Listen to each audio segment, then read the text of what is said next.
Hi everyone and welcome to your weekly tarot guidance for July the 11th, 2022. So, from an astrological perspective, we have a really intense week because we have a super full moon in Capricorn on the 13th, and this is the strongest super full moon of the year, meaning that the moon is physically that much closer to the earth.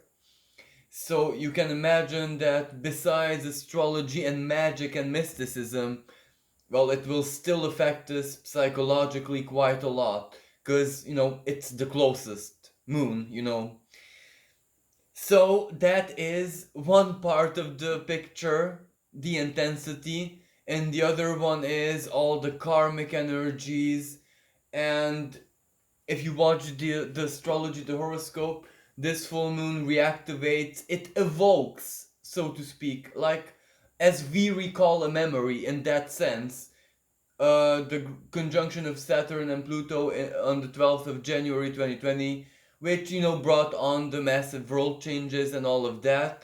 So we could have a reminder, as I said, just a reminder, not a repeat necessarily, of that moment, and of course how it changed our lives, how we changed, how our life is right now compared to that period.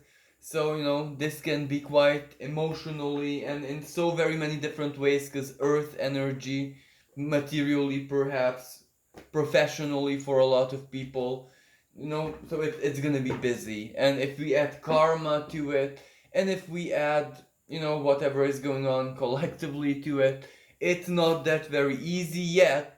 It can be very, very prosperous if we want to make it that way. So first, I'll be using one of my aesthetically most pleasing tarot decks because I really want to add a positive vibe to it. So, 7 of air, 3 of fire. Let's see at least one more. 8 of fire. And, well, one more. Two more. Pop 4 of water and the lovers. But I'll get to these in a minute. Well, this might be the 7 of air. What does that mean? Even the image is very suggestive. We all might find ourselves, especially individually speaking, at crossroads. This is where our larger future plans, well, it's not that they're not executing, they are executing, but life is taking different turns that we could have possibly anticipated, predicted, etc. And why? Well, because the world is changing. Each second, even in the now, it's becoming a bit different as we are becoming a bit more different with each passing day. We truly are evolving, we truly are transforming, and this is where not just from within, but our lives are changing rapidly.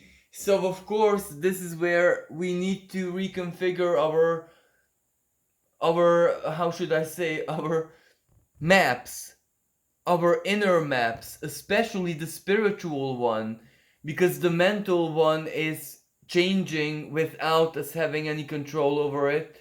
So the spiritual one also has to recalibrate itself, the inner GPS. And what does recalibration necessarily mean? For us not to feel as much discomfort as we are feeling right now within uncertainty. It is supposed to be uncertain.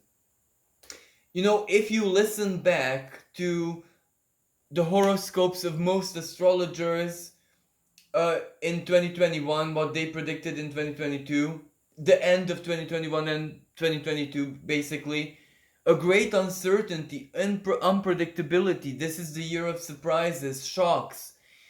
Not just this year, but this goes in up until 2026, to be totally honest with you. But this is a highly concentrated one because the energies of the uncertainty are active as possible. And this is where the ether might be there. We might be extraordinarily powerful, prosperous in the ether, and we might have an incredibly strong faith and sense of guidance. Yeah, no problem.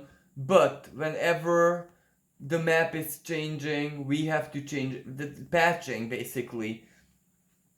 So what we're feeling, this sense of not being very found, not being grounded, not being rooted, not really know what to expect tomorrow, and the lack of security, the lack of feeling safe in the sense that we know that tomorrow we are secured materially, we have our friends, we have our routines, we have our classical, constructions in place, but that is missing now. Even if we have them today, we know that it can be gone tomorrow in a flash, in a second, in a millisecond even, and that frightens us, that scares us from within. But this is where there is no other way but the Three of Fire. To take pride in this even, to find safety even in uncertainty, to amp up our spirit of adventures, because this is not doom and gloom, this is a new adventure. But we are seeing it as doom and gloom because this is how the old programming, the old paradigm is dying within us first of all. We are expecting it to die outside, to, I don't know, big whatever, to collapse, but it's still in the stages that it has to die from within. And how do we know when it died? It's simple. When we find comfort, peace, we can sleep, we can rest, we can... And this is a bad thing that I'm gonna say, so please excuse me, don't follow this example. Spend our last pennies in total uncertainty and not feel guilty about it, even when we know that tomorrow it's just divine mercy that will keep us alive. But a lot of us are living that way, really. No rent money. Well, who cares? Let the divine take care of it, because we got to a stage where we literally can take care of ourselves the classic way. The classic way. But the new way we can. How? Like the Christ did, basically. So, but to transition from that to this is where we get so lost. The detours, and this is where this map is unexplored. This is a swamp. We don't know. And the swamp is changing. So even the map that has been passed down to us by another person, someone who traversed it, someone who is traversing it right now and is just sharing their own maps, or the divine giving you the map fully charted. But if the landscape is ever changing, well, nothing truly helps other than this. Three of Fire is just like the Three of Wands. You are the conqueror, like it or not. Are you a sensitive empath and you just woke up to the reality that you have to fight and you have to be the conqueror, that this is a new adventure? Deep within your heart of hearts, you might know this very clearly, very, very fully, and the divine has been downloading this within you in so very many different ways and sources, but you believing it is a different story, because if you're a sensitive empath, if you're a healer, if you're an artist, that means that you're kind of frail. So you don't even want to believe the new adventure because that's a nightmare to you. But it's just a nightmare to your past self and not to your present or future self. So you just are taking some time out perhaps to get used to the fact that we're living a different reality and nothing goes by the book that you learned previously. Even if you're a mystic, even if you're a magician, even if you're a psychologist or have any kind of job which is more empirically supported than others, even you are facing, where you have to reinvent everything that you knew. So no one's an exception in the Eight of Fire.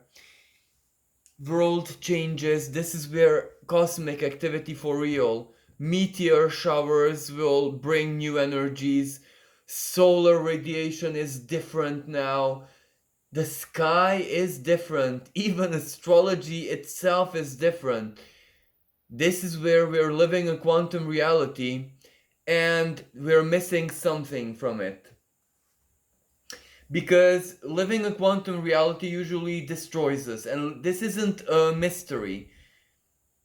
Astrologically or cosmologically speaking, all of us are kind of living what the Triassic dinosaurs in the Triassic era were living. And there were an 80% extinction of species. The dinosaurs were fortunate because they obviously not only survived but prospered in this. But the dinosaurs and reptoid animals, well, they have a special gift where they can transmute a lot of negativity, pain, or energy which destroys most beings. They have a very strong shell and protection core. Their core is very resilient. Now, I'm not saying that that is what's gonna happen, but this isn't astrology. This is cosmic radiation and the Earth facing that. Why is the Earth facing that? Because the solar system is facing that. So this is fact. But we have a shield. The cosmic radiation is highly creational. Our intellect combined with heart, us wanting to conquer reality, makes us intangible to cosmic radiation being harmful to us individually. But this is where, to us individually, if a lot of individuals are intangible, them individually, then everyone's okay, really. So everything is more than okay, because then that cosmic radiation turns into a source of power, a source of knowledge. What is radiation? Information.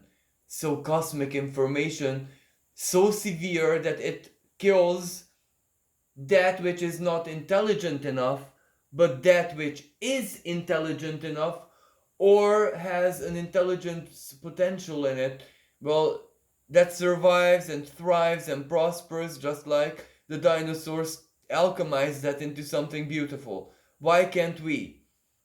So the Four of Water means that faith, your inner guidance, your divine identity, you being happy with who you are, you being happy with the self, you being happy with your life and your story the way it is now. Like if you are in scarcity, or there are a lot of listeners who reached out to me who are living, some are on benefits, some are ill with COVID, some are vulnerable, and this vulnerability is deeply amplified right now in so very many different ways. Disability, not very good mental condition, not very good physical condition, not very good living conditions, poverty, the environment, floods, natural calamities. Some listeners are caught up on that. So that's not very beautiful, is it? But we can give a meaning to that suffering by turning inwards and just alchemizing it with prayer, with knowing that we are divinely connected, and the fact that we are sharing the pain of the world, we are helping everyone, ourselves, the divine, but there is a condition to it. This is the condition. The Four of Water, look, she's gazing into the Glastonbury well. So a holy well, a holy fountain, a holy spring, where the past, the present, and future are one. This is the waters of the soul, divine contemplation, divine prophecy, the divine promise in your life. Now, maybe when your awakening journey started, the divine promised you there's a saying in my culture, the sea and even the salt in it, you know, everything beautiful. That was like a divine allure with the bliss, but it doesn't look all that beautiful what you're living right now. But ironically speaking, the lovers, Gemini, it still is what it promised you. Just that maybe the luxurious Luciferian element is missing from it. But if you strip it down to the core, you're exactly where you're supposed to be. You are exactly who you are supposed to be. Your most authentic self. And maybe that's why you're a little bit like this lost, because there are a lot of flaws, there are a lot of weaknesses, there are a lot of vulnerability that you just cannot shift, that you just cannot let go of. And surprise, surprise, that is supposed to be within you. That is just as divine as any other part of your being. And maybe like a stubborn child, we're waking up to the fact that, well, how come our flaws be okay? How come the divine, the creator, support this when we are not okay with those of ourselves? And we wake up to the fact that, well, we are fighting the divine because the divine is okay with them and we are not. So what if some people are a bit more emotionally heavy? Is that really toxicity? Let's just be honest with ourselves. Everything combined with healthy faith is non-toxic. It's just a bit of your burden, but it makes you that much more beautiful. Other people, well, what if you're spiritual but you still have a very horny side? Because some people are afflicted by this. But is that so unacceptable? Is that so incompatible with spirituality? Especially if you harm no one with it and you don't really do anything with it harmful. So where's the problem? Isn't that really your spice and pepper? Because there is such a thing as divine seduction. How do some people get into their job, into their profession, in their passion, in their calling? By following someone who they fancied, and when that person is gone, they're left with the hobby itself or whatever the soul calling was. So everything has a divine purpose into it. Now, other people being all day, every day more sad, more melancholic, more introverted, and they see this as darkness. How is that darkness? Look at the saints, the lives of the saints. Read their stories, and Christians and the whole Christian culture idolizes them, which means that their souls are being fed with faith each second. So those beings are almost demigods, but they were human, they had human form. Most of their lives, well, they were melancholic, they were so introverted that they either lived in forests alone, in caves, in church towers, where they just pulled the bell and that was their only human interaction. Someone saying thank you to them eventually, and the person delivering them food, the monks, those who chose poverty, the saints who lived in insanity, the saints who were homosexuals, and a whole culture worships them. So where I'm going with this is the divine is always, there's madness in its ways. The most sacred beings are the most unusual Aquarian beings in whatever it is. Like some saints were alcoholics, some saints really liked mushrooms, and these were part of the divine and holy work. So what do your flaws make you? Nothing special, not in the negative way, as in especially that you're listening to this channel or you're interested in spirituality because you want to sanctify yourself one way or another. Who cares where you are here? Who cares? Who cares which spot on your map you are on, really? You're the only one who cares. But the divine doesn't care. Other people don't care. Spirits don't care. No one really cares other than your mind. So This is what you should be doing right now because you have nothing to lose. So really, you're in such deep water if you try and think rationally. Not only is your life gone, but even the environment, the world that supports that old lifestyle is gone as well. And whatever is not gone is struggling so hard that you can't even go near it. Like, if this is professional, you can't take a 9 to 5 job because everyone that you know wants to get out of it. So you're not gonna be insane and do the opposite.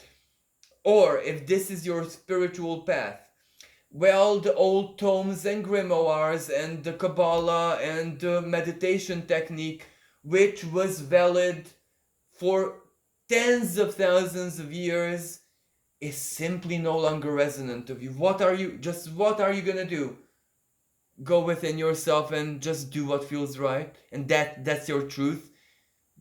So what if you have to put tens of years of reading, research, empirical study to the trash? Well, you sacrifice that and believe that whatever it is within you is 10 times better, higher quality.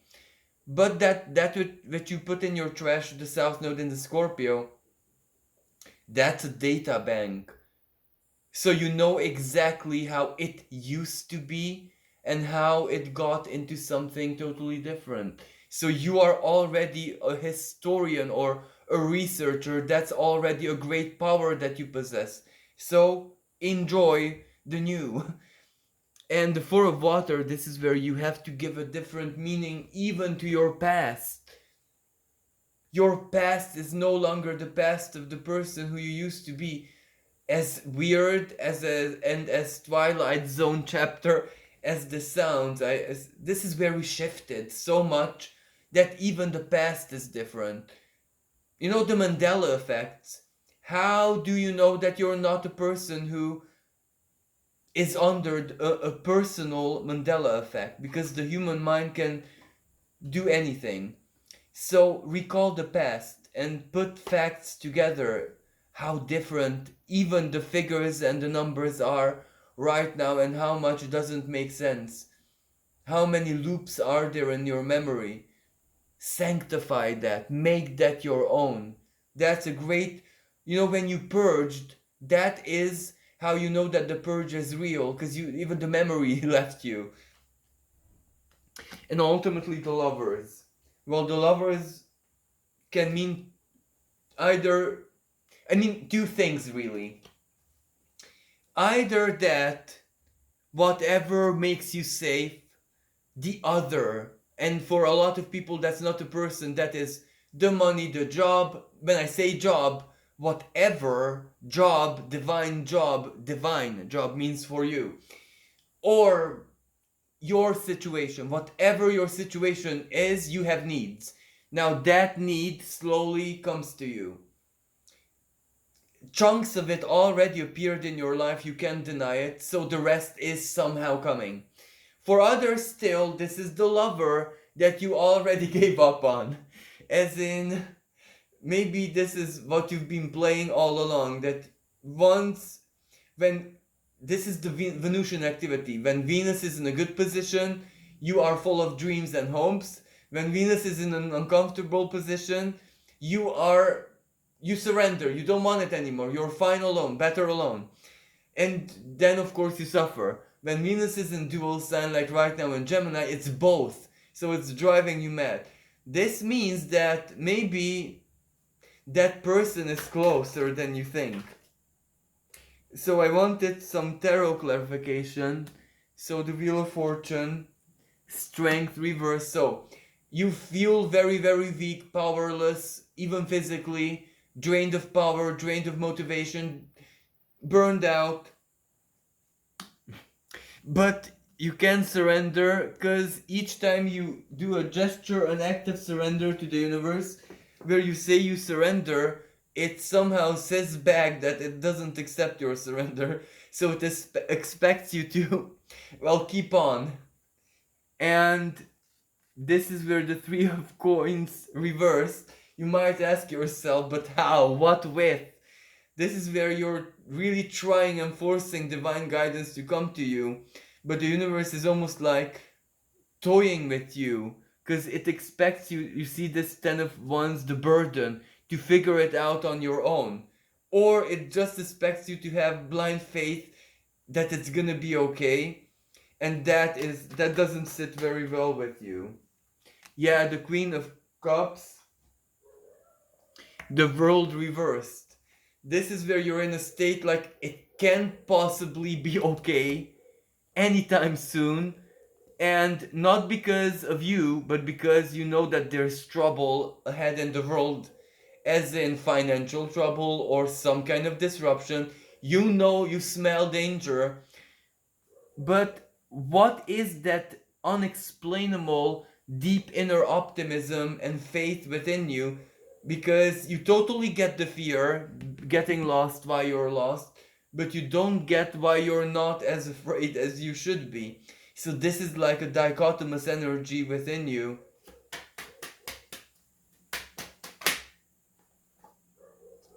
Yeah, that is kind of making you think that you stopped on the healing journey, that you cannot abandon the past.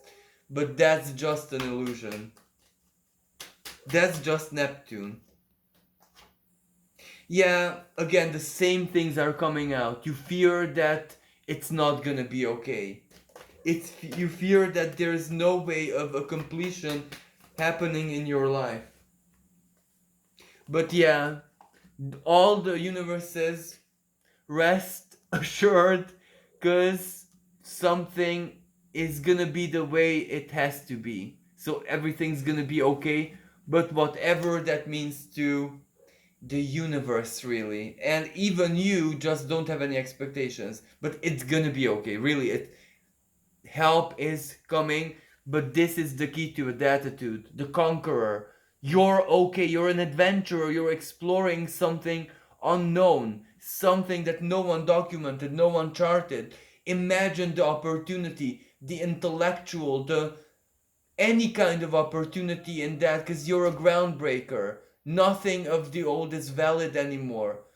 As in, back in, let's say, 2018, nothing was new under the sun. No one could invent anything new because it was blocked. Now, there's nothing old under the sun because nothing old is working but for real.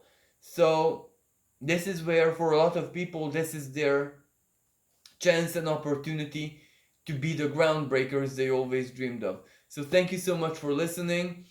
I'm not sure where the predictive part of this reading was, neither where the actual guidance part was, but this is what kind of happened. This happened, so thank you so much for listening. Till next time, bye for now.